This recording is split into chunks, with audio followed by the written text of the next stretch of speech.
where's my ring? Huh? Where's my ring, asshole? Where's my ring, motherfucker? Put it on my fuzzy finger, you fuck. Come on.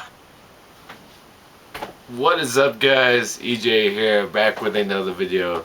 Back with Ted, because this week is my weekly movie review roundup, episode 7, and I'm going to be talking about 5 new movies this week. And of course, one of them is Ted 2, so the return of Ted into my videos. So yeah, let's talk about 5 movies that I saw this week. So starting out on Tuesday, January 13th, I watched Ted 2. Of course, directed by Seth MacFarlane, who of course also provides the voice for the character Ted himself. Really funny movie. I'm a huge fan of the first Ted film. It's one of my favorite comedies of 2012. Loved it. And this one is very funny as well. Really fun stuff. At the beginning of the movie, Ted gets married to his girlfriend, played by Jessica Barth. And then a year later we catch up with them and they're having problems. And in order to save his marriage, he thinks it's a good idea for them to have a kid, but she can't get pregnant. And then they look into adoption, but flags get raised by the state, and soon Ted comes under scrutiny because he's not a person, so he starts losing all his privileges as a person. He's claimed by the state as property, not a human being, and he brings a lawsuit against the state of Massachusetts to prove that he's actually a real person as opposed to property. That's sort of the main plot of the film, but the film is really about all the jokes, the funny characters, funny situations. Mark Wahlberg, of course, plays his best friend, and the two of them together, Ted and Mark Wahlberg, are great together. The real surprise of this film was Amanda Seyfried.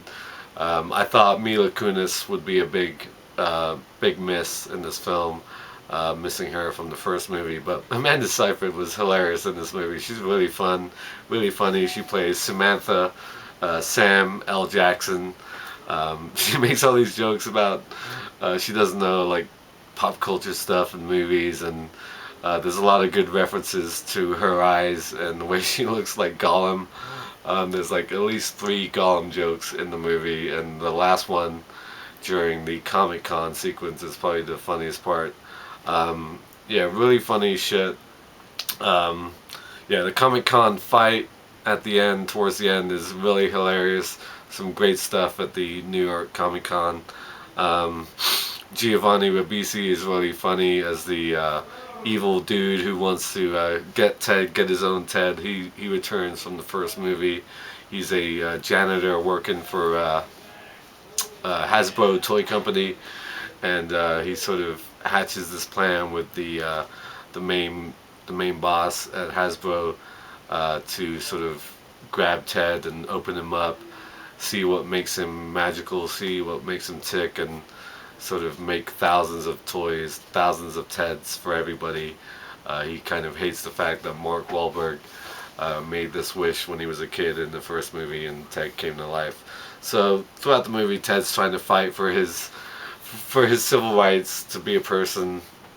The 3 of them, Amanda Seyfried, Mark Wahlberg, and Ted, head off to New York to enlist the help of a civil rights lawyer, played by Morgan Freeman. So he has some nice scenes in this movie.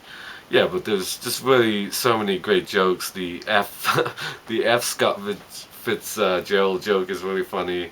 There's a hilarious scene inside a sperm bank, and the Comic-Con scene is awesome. There's some couple great lines and moments with Patrick Warburton, who has some nice moments. But yeah, Ted 2, loads of fun. If you like the first movie, you'll like Ted 2. I loved it. I gave Ted 2 a 8 out of 10. Okay, moving on to Wednesday, we come to Fantastic Four. The movie that everybody seems to hate for some reason, um, directed by Josh Trank, of course the Fantastic Four reboot. Um, I I didn't hate it. I didn't think it was terrible. I didn't think it was unwatchable. I didn't love it though, that's for sure. Because I like Miles Teller, and yeah, he's a good young actor, and I've liked him in everything he's done. He plays young Reed Richards, sort of very smart young scientist who has uh, figured out how to build a machine for teleportation. He tries it in high school when he's a high schooler, and then he tries it at a sort of science competition in college. He meets up with a young boy played by Jamie Bell, who plays Ben Grimm. They become friends, and the two of them work on this machine together. They get discovered at this competition by a mysterious guy company. He puts them to work gives them all the funds and resources to make this magical teleportation machine that actually teleports people not just from one place to another designated place. It teleports them to sort of another dimension or another planet, because the place they go is an unknown strip of land, unknown planet with all sorts of unknown resources, mainly um, unlimited energy of some sort.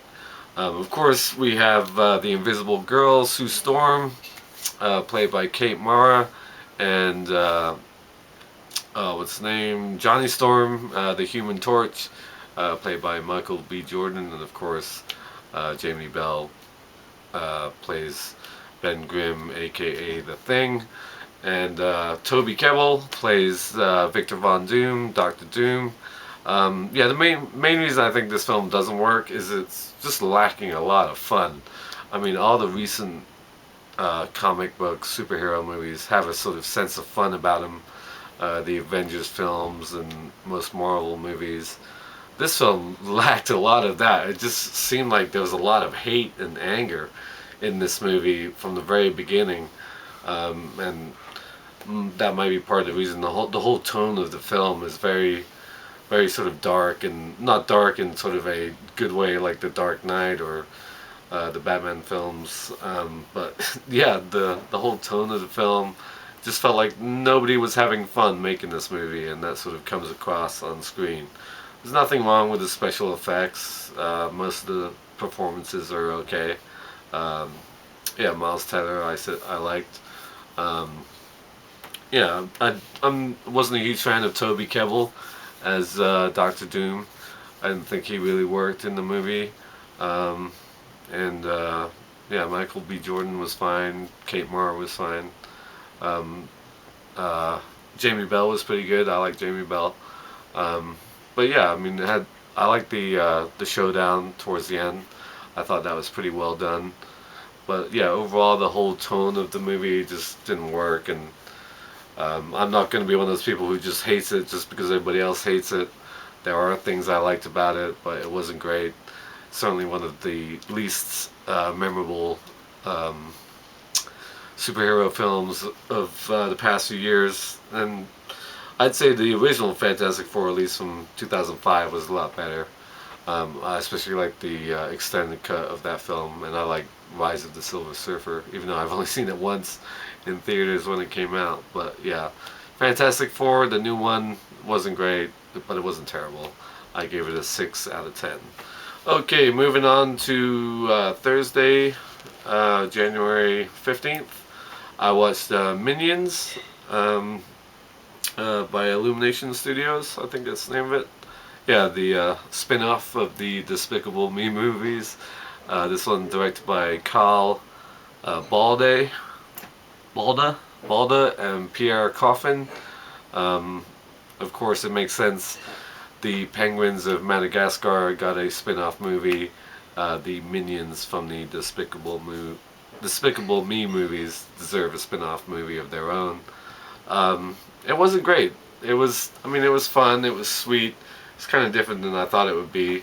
The main three minions are Kevin, Stuart, and Bob, and we learned that the minions throughout history, all they want to do is serve a big boss, a master, a villain, and in this film, in order to save their tribe, the three main guys, Kevin, Stuart, and Bob, set off to find their new boss, and it turns out to be Scarlet Overkill, voiced by Sandra Bullock. She's like the best villain in the world, even though she's really not that evil. I mean, she is evil, but she's very sweet as well, very charming in certain scenes.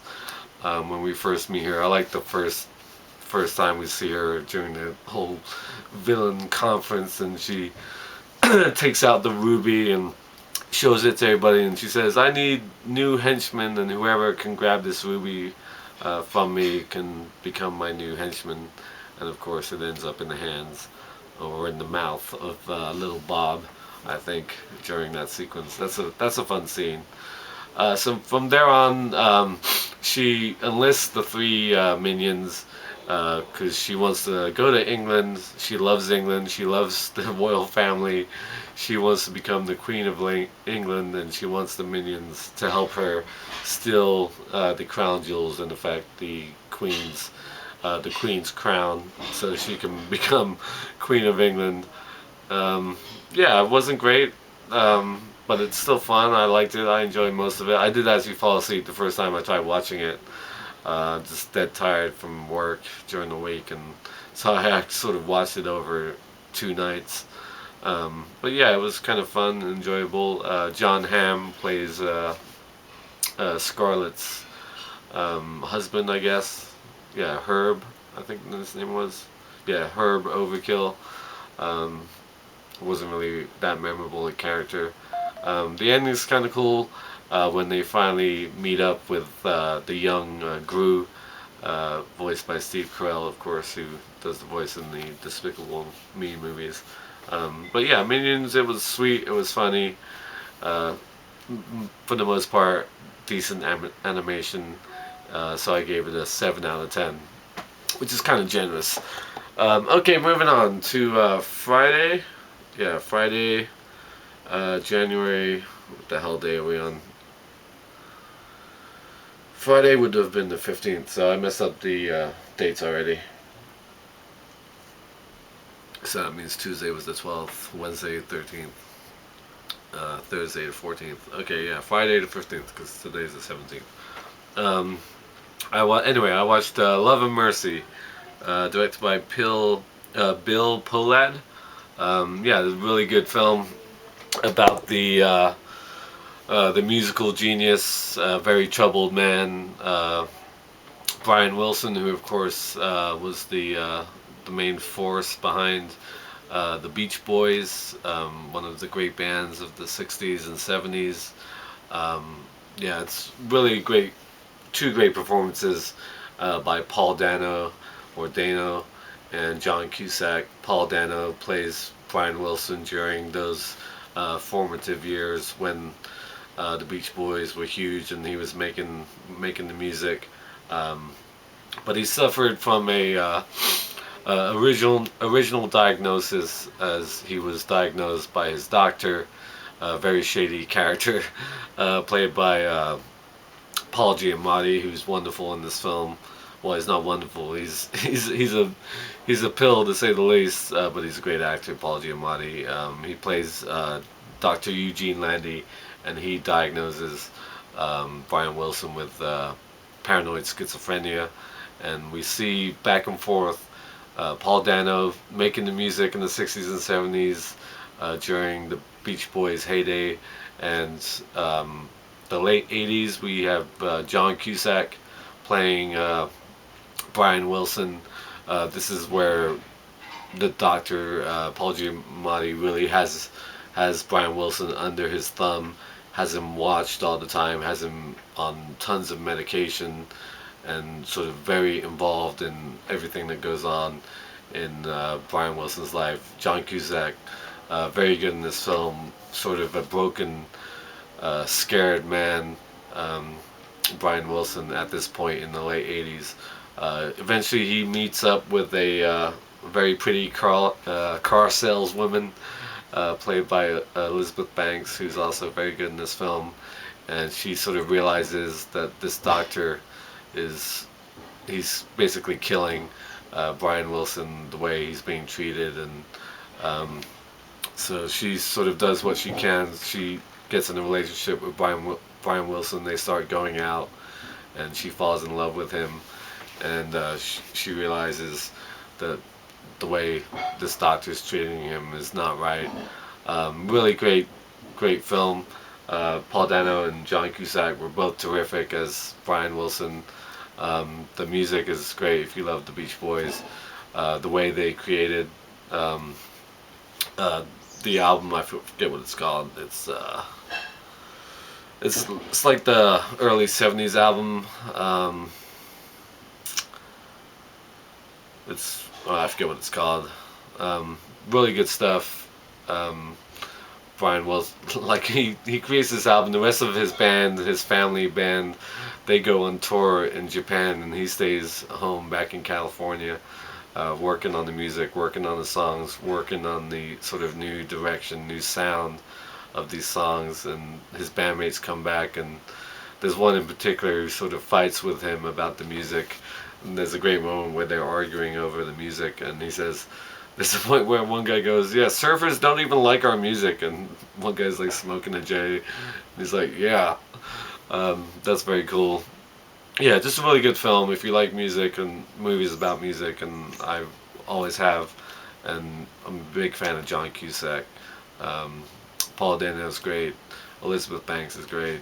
Paul Giamatti's always great, and John Cusack is really wonderful as well. Yeah, really good film about a musical genius, Brian Wilson, as he's recognized now. Um, yeah, really good film. Enjoyed Love and Mercy a lot. Okay, finally, last night, Saturday, I watched Cinderella, the 2015 version.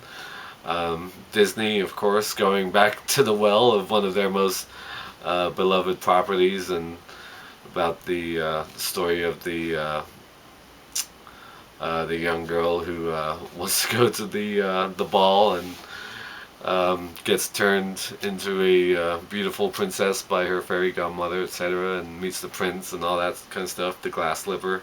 I don't need to go into the Cinderella story. Yeah, film directed by Kenneth Branagh. I didn't think I'd love it or really like it a lot. It's not really my thing.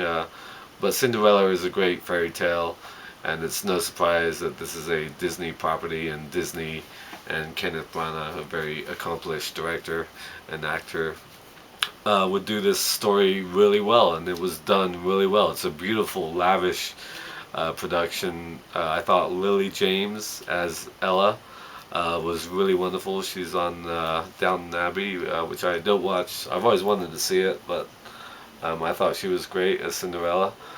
Kate Blanchett is wonderful as the evil stepmother. Um, yeah, just beautiful looking film. Great costumes, great sets, and just everything is done really well and really handled nicely. It's not too overly saccharine. Um, yeah, and that's mainly down to Lily James' performance. She's really quite wonderful in this film. Um, Helena Bonham Carter pops up nicely as the fairy godmother. She also narrates the movie for the most part. Um, there's some good supporting actors as well, like people like Stellan Skarsgård and Derek Jacobi.